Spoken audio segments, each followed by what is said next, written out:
Yeah, I can start. I think the issue is around due diligence. I'm glad we now have platforms like IXC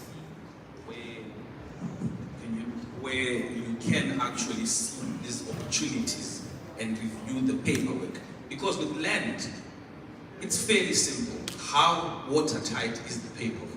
Because a lot of the land that we then have issues with is state land, is agricultural land that is not properly planned for.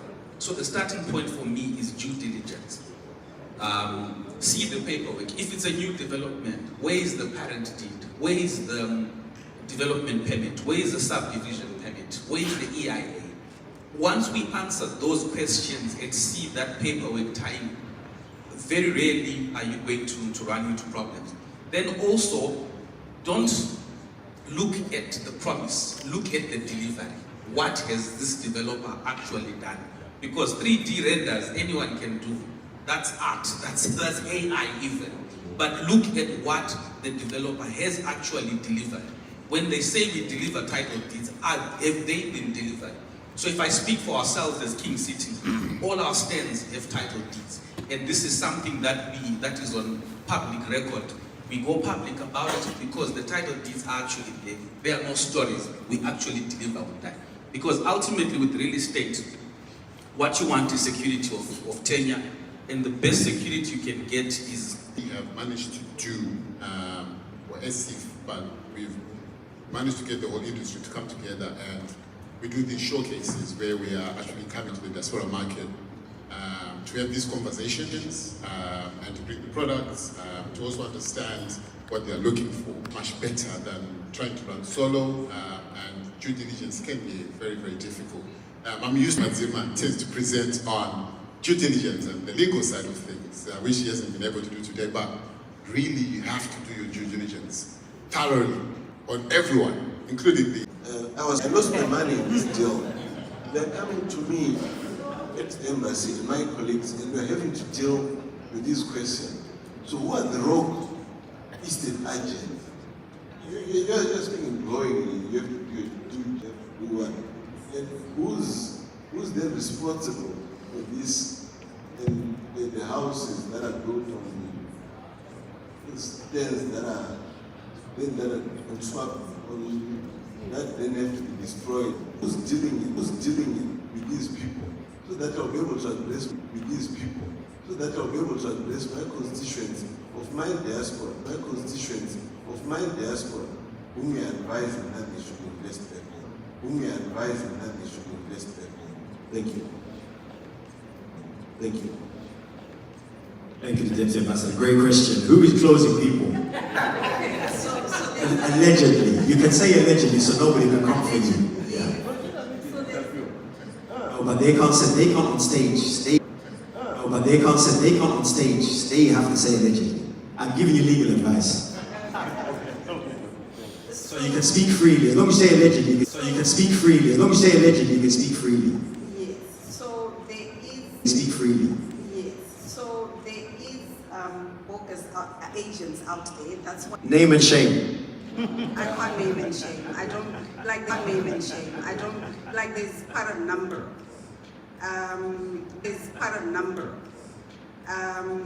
But it's also important if you're purchasing something of value.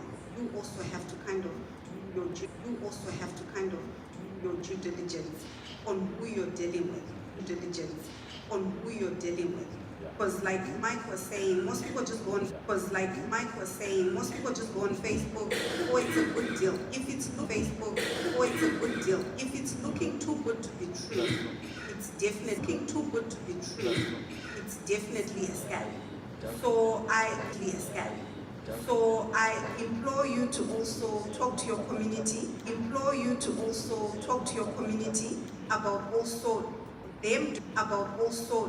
them doing their own due diligence and also just checking like I said before, on the Estate Agents Council of Zimbabwe to see if they're registered. Because that's where all these transactions kind of go through the formal channel of using registered estate agents. Also, some of my competition, they your agreements of sale and things, bona fide lawyer, and that doesn't come cheaper. And I know that in Kwekwe you can agree to, agreement of sale for a piece of property, for $50. And it's not going to work. That's got to raise alarm bells. You've got to pay a little bit of money up front and know that you are protected. Go to a proper lawyer, get it done properly. If the lawyer's dealing with a developer like myself, they would have looked into the history. Lawyers dealing with a developer like myself, they would have looked into the history of it. Don't just go and say, actually, hold on, so-and-so is doing a deal. I've got an agreement to sell $50, I'm going to go with them. Don't. Yeah, I guess it's the same thing. And I think your constituency loves social media. And all these things are peddled. That's why when they lose money, they lose in groups. We've been telling each other that there's a deal here. The truth is that land in Zimbabwe is not cheap. If it's looking cheap, that's the first thing. And like it's just mentioned, you cannot, for example, the example is given, you can't get a $50 agreement. What lawyer is going to do that? ChatGPT. Exactly. And then can you sue them? Let's look at I don't think we can overemphasize the importance of due diligence and the quality of the developers. Back to a point that Mike has raised, that as an industry, I think we are moving together. I think we've been, for example, with Mike in South Africa, the UK, I don't know how many times, the US. So they are the legitimate faces of the industry. And then there are the Facebook faces of the industry. The choice is yours. Faceless, actually. Okay, final question from me. We're talking, okay, maybe not the final question. We're talking a lot about, 10,000 units here, 2,000 units there, but at the same time we're saying Zimbabwe is a small market. Are we not oversupplying and therefore devaluing the market by all of this massive scale development? I'll speak first. So, demand is insane at the moment. Just talking across the scale, not just of land, second-hand units as well, valuations, property management. Listings are on average, I think, 4 weeks. So you put something on the market, within 6 weeks it's gone. So, and that's quicker than I have experienced in the UK and London. So the demand is incredible, stock units here. It means that, and forget the 2 cities surrounded by, in Maronde, for example, right now, there is about 4 developments that we're involved with. And in a period of 7 weeks, we've sold, from different developments, we've sold 136 units in 7 weeks, 4 different buildings. Maronde is on fire right now. There's something going on. Obviously, there's 4 universities now coming up, so already that's the demand there. But 43% of those buyers are Diaspora as well. So it's not just local buyers. It just means that how you package it, it also means how you construct your product is very, very important in how you then go to market. We just know that the Diaspora is flying right now, but we also know that with the low cost and the lower deposits strategy that a lot of developers are employing now, I think it's just going to keep rising up. So supply and demand is the answer. Sorry, follow-on question. So, everything that goes up must come down. To put it in real estate investment terms, when is the bubble going to burst? It's not a bubble. Zimbabwe is a housing backlog of 1.2 million. So I think until we get somewhere close to there, there's no bubble. Also, remember, everything that we do is based in US dollars. So we're paying for all the infrastructure costs, all the pipework, all the sewage systems, all the roads. It's all based in US. So so unless somebody comes in and undercuts the market really, really badly and doesn't do a good job, I think the prices are going to stay at a certain level. Thank you for presenting the different projects that you're working on.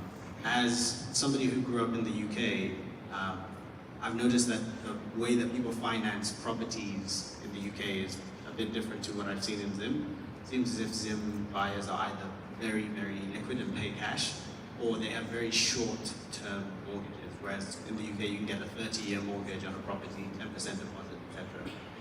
What are the financing options for people who are coming from the UK system and trying to buy property in Zimbabwe, where probably they are trying to compete with people who have cash up front or something more similar to what you see in the Zimbabwean market? Is there a way that someone can come from the UK and enter the Zimbabwean market, even whether that's a retirement property or an investment property? Are you seeing any options for people in that situation? Yeah, I'll attempt to answer that. So definitely, we don't have the kind of mortgages that you are used to in this kind of the market. But what we have seen in Zim is that, I'll speak like for what we have at King City. We do give terms which are like a micro mortgage. So we've got terms that our standard terms are 18 months. But when we come to markets like this, we have deals of the day, like Mike would call it. So come on Saturday, we'll give you 24 months to pay interest free. So those are some of the deals that we are offering. It might not match the 10, 20 years that you're used to, but there is an attempt. I think Dr. Matembo did speak about some of the changes that are beginning to happen in our banking landscape. There are products that are starting to come onto the market to address that. And just to also say, which is a mortgage. I know someone who's doing 10 years now. As terms, no deposit, 7 years, seen that often. We also have, I personally, I don't know if these guys maybe can share their stories, but I think the cash market is shrinking quite significantly. And the terms are becoming the sort of go-to tender. So that's why the diaspora has become a force or an emerging market that I think that's going to keep growing, because we have people who've done the 20, 30, 40 years in the diaspora that they want to retire out there, want to come back home, but what they're looking for is something safe, something secure, something that has a medical facility in it, for example. So we're getting a lot of that profile of a buyer from the diaspora. But they're also looking for terms, which are favorable for them and that are affordable. But we also find that for someone like yourself, because I also grew up here and sort of returned a bit of real estate experience from here. So what I've gone back and done is not rocket science. We're just doing the basics well, and we are identifying that actually the diaspora market is the market of the day, so to speak, and it keeps growing.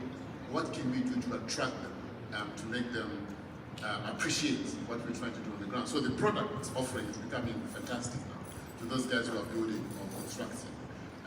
We're also getting some fantastic amenities within these lifestyle estates.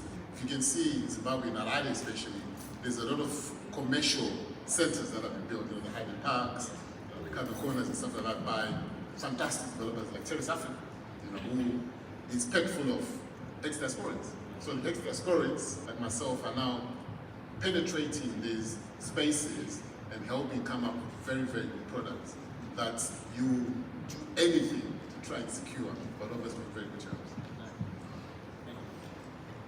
Ladies and gentlemen, what a wonderful panel. I've had so many questions. I could ask questions all day. I love talking about property. I love talking about investing, especially when we're talking about investing back home. Ladies and gentlemen, please give a warm round of applause for Walter Zimunya, Mike Tashaya, Ian Ellsworth, and Memory Shenja. Thank you very much. As Mike said, deal of the day on Saturday. So for those of you who are here on Saturday, make sure that you pick up some of those deal of the day opportunities. And I think from what Mike is saying, I'm in the wrong job. I think I need to become a real estate agent, because if you're selling that many units that quickly and collecting that much commission, then yeah, I think I need to come over. Okay, I want to just invite our next two panelists, Mr. Brandon Hakurekwi and Fungai Samshonga. Brandon is representing Alfred Glynn Limited, and Fungai Samshonga representing the Veracity Group, and they'll be talking to us about diaspora experiences in pursuit of investing in Zimbabwe and collaborating with Zimbabwean entities as diasporans. Fungai and Brandon, please make your way to the stage. Thank you. Give them a warm round of applause, guys. I know we've just eaten and we're still resting now. Give them a round of applause.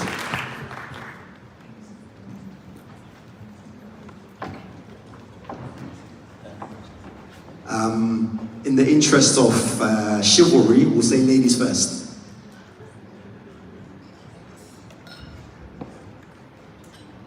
I'll just get myself ready.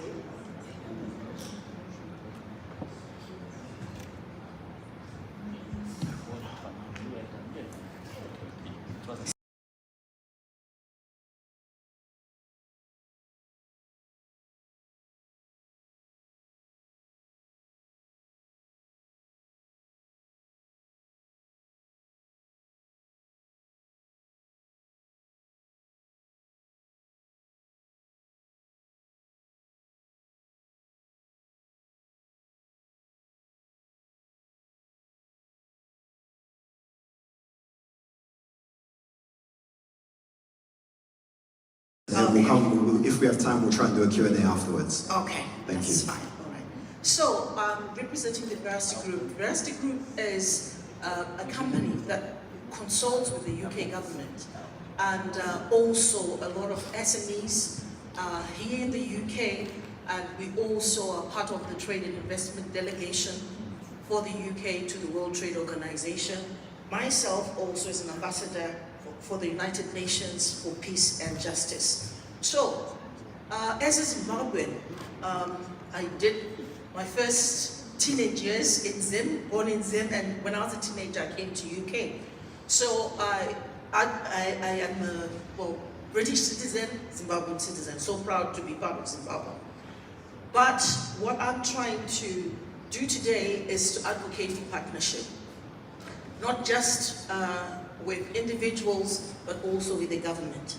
I'll say a few statistics that will show that we've got a lot to harness. And if you forget what I'm going to say is, reimagine Zimbabwe, right? So to unlock global opportunities, to stay at the forefront of innovation. There's a picture I asked for them to put, Fiona, if you can have the picture up there. But I don't know if you can see all of it. Now, that picture, I've just recently attended the Global Innovation Index, and these are the countries in Africa that are leading in terms of innovation. And my heart broke when I looked at it because Zimbabwe is not anywhere on it. But I believe that we've got so much potential, we've got so much academias, we've got so much that we can do. Where are we missing it? Perhaps we're not capturing the data. And so my first plea to everybody is let's capture the data so that on the global map we can be represented. We can say it all we want, but if it's not written down, we cannot measure it, we cannot improve it, and we cannot implement it. So that's the first thing. So global partnership, innovation. And then the next thing is sustainability. So I'll read this. Africa's contribution to the global GDP currently stands at 3%. 3%. Only 2% to the world's manufacturing value, the value addition, and that's according to the UN Industrial Development Organization 2024. So when we see that 3% of the GDP is Africa, 2% world's manufacturing, yet 60% of the world's solar is in Africa. Only 2% investing. So what am I talking about? Let's find the right investors, the right partners, so that we can harness the resources that we already have as Africa. 60% of the global solar power is in Africa, only 2% has been invested in.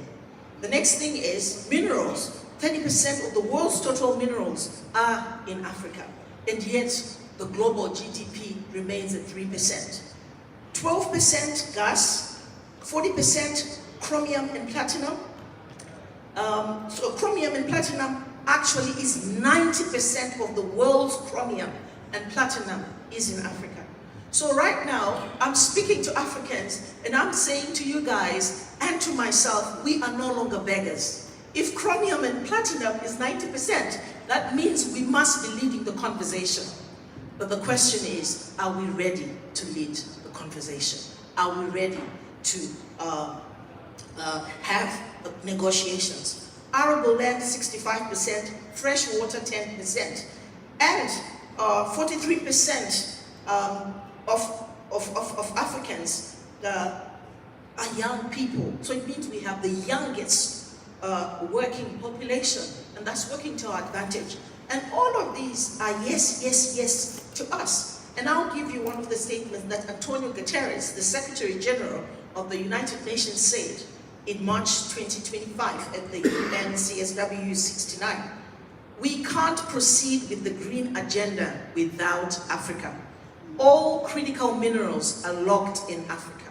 So this means if we are not ready for the conversation to lead, to pivot, to innovate, it will be a recolonization of Africa. But right now what we need to do is to partner with the right people. There are advocates in this place, there are lawyers, there's entrepreneurs. Let's put Leave hands, your family with hands love and and hands dignity, together. not financial burden. At Diaspora Insurance, no medical checks are needed. Guaranteed acceptance. Cover yourself and loved ones globally for diasporans and family back home. We offer immediate cash payout within 24 hours. Choose how you're remembered with our flexible cover, burial, repatriation, or cremation. Protect yourself and family, peace of mind guaranteed. Get your peace of mind today. Diaspora Insurance. Diaspora Insurance. Peace of mind guaranteed.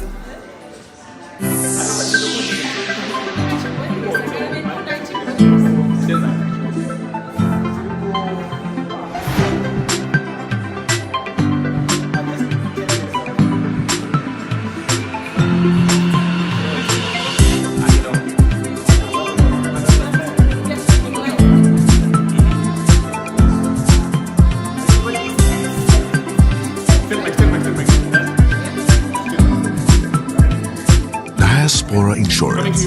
Peace of mind guaranteed.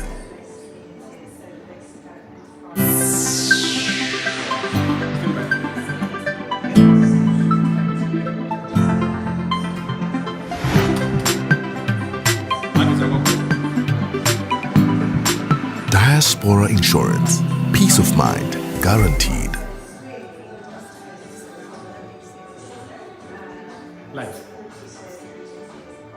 Hello guys, my name is Chisabeta and I'm here in Birmingham live at the UK-Zimbabwe Business Expo and I'm with the chairman, Mr. Blessed. Good afternoon. How are you doing? Good to see you. Yeah. Tell us what is happening and what's the main purpose and the vision of this event. So Zim Business Expo is a platform that we give to the government of Zimbabwe.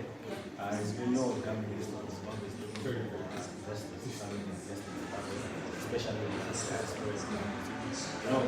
Diaspora is $2.2 billion to Zimbabwe. So it means that diaspora is so with Zim Business Expo, we give the platform to government income, diasporans. We have been in United Kingdom to South Africa, now we're in the United Kingdom. So they will be available in them. Then also we invite Zimbabwean companies who want to tap into diaspora. This year we will more than 50 companies who come from Zimbabwe to sell their products and services to us. Now in its fourth edition, the UK-Zimbabwe Business Expo, what can you say are the differences between the yesterday Expo and this festival? You know, the yesterday Expo last year, or in May, so this year we we've organized the business summit, which is happening just now. The business summit is for serious investors, where we've been giving us opportunities. So that's one difference. The second difference is the numbers. Last year we had over 1,500 coming who came to the Expo. This year the number looks much better than last year. Yes, and also the enthusiasm in the diaspora community is just been excellent. We're getting messages as people say they're coming to the Expo in Saturday. And what are the major island industries that are participating and taking place today? And what are the major issues that what we should see, what we should expect? In terms of major investment opportunities which are available from companies which are usually public highlights with the deals with business deals, we've got companies who are offering housing stands on a long-term payment basis. We've got councils, for example, the city of Indaba here, looking for investors to invest in Indaba. And also we've got government ministers like Honorable who is the Minister of State for Machinery Central. He's here. We've got Minister for Machinery. He's the Minister for Machinery East. Then we've got the Minister for Machinery Central, Honorable Bobo. He's here as well. We've got Permanent Secretary for Information and Publicity, is here. We've got also participants from CEO Roundtable. There was quite a large number of delegates who have come all the way to attend the Expo. So the Expo is getting bigger year by year. And lastly, on Saturday, we're going to have an Expo and some awards. Can you elaborate what the major highlights on Saturday? The major highlight for me would be the award ceremony, which is going to be happening right here in this side. We're expecting more than 400 people to attend the and also Saturday, we're going to be in Bingo. It's free. I mean, if you want to come to Bingo, it's free. Tickets are still available. You can go online. We've got 5 links which are available online where you can register for tickets to the Expo. So the dinner is a paid event by itself, so you can also buy them. So I would encourage everyone who's watching who's in England, please come to the Expo, please come to the Dinner and Awards Gala on Saturday. Thank you so much for watching from me, Chichi, in Birmingham. Thank you very much. Thank you.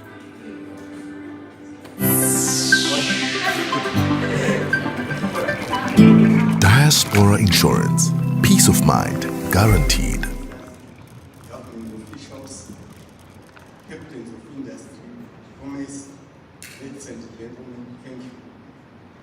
Leave your family with love and dignity, not financial burden. At Diaspora Insurance, no medical checks are needed, guaranteed acceptance.